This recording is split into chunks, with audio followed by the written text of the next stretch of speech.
what benefit do you think it provides in a culture where most of us are doing okay?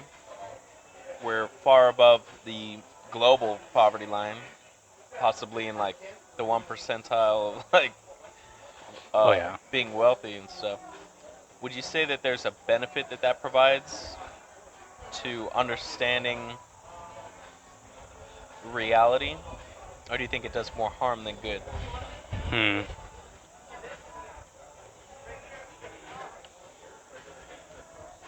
I think it.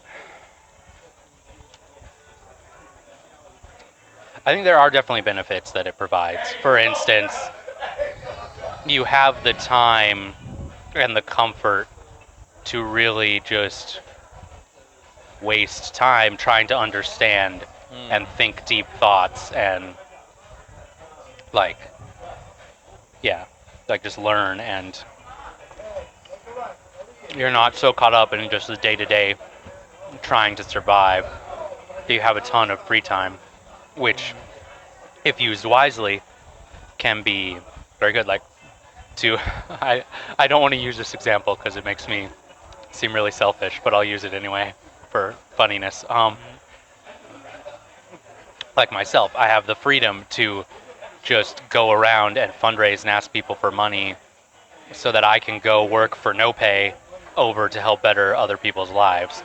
Like if I was below the global poverty line struggling to live, there's no way I could do that. I would have to be concerned with like how can I feed myself, how can I feed my family.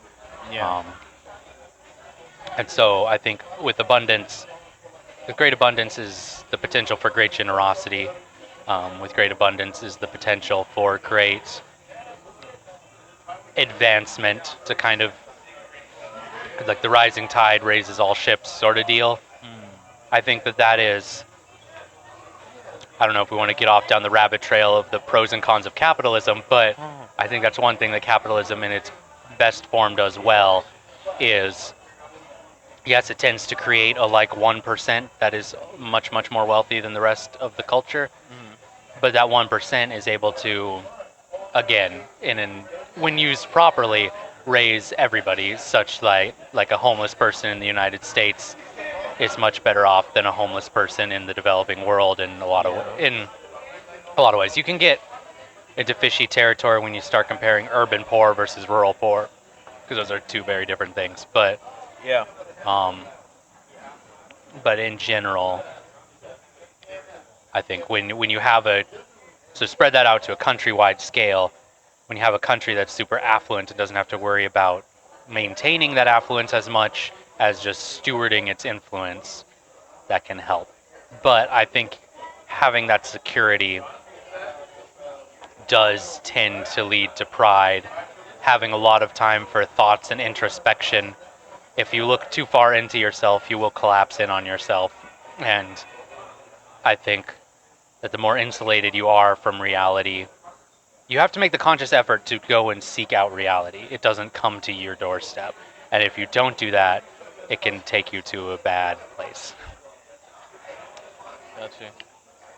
A lot of this is going along with a theme that I'm remembering a conversation I had with Richard, like I would say 2 years ago. Um, but we were talking about, and he was explaining the difference between what's important and what's urgent, Mm-hmm. and I think that that kind of echoes the issue that you presented. Should you live under a certain poverty level, you're too focused on what is urgent to ever really spend time thinking about what's important. Mm-hmm. Um, and that might not be entirely true. I'm fortunate enough not to have to manage that kind of lifestyle. But that theme has echoed itself. I remember this conversation like freaking the back of my hand. It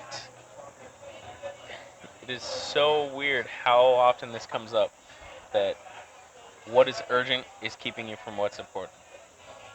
And for me, what is traditionally important is that like I spend time to myself, meditating, praying, doing whatever it is to kind of keep my my soul centered. But it's like, oh, but you're only gonna get 3 to 4 hours of sleep if you make time for that. Mhm. Yeah. Well, what's important? What's important is that I I keep my spirit healthy.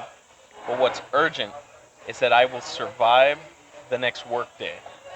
Yeah. And constantly getting 3 hours of sleep isn't sustainable. So it's like that's kind of urgent. You need to you need to maintain physical health in order to pay the bills, Hmm. but you're risking falling apart spiritually. So, should you live under a certain poverty line where you're constantly stressed about how you're going to have another meal, or how you're going to stay out of the rain, or how your children are going to get their meal or stay out of the rain, whatever it is, you don't have a lot of extra headspace to play with. Yeah. That's kind of weird. Yeah. Kind of weird. We're spoiled, man. Very much so. And I think, yeah, yeah, I think it all comes back to that stewardship thing. Like, I believe people are blessed to be a blessing, and if they lose sight of that, it, yeah, it goes to not great things.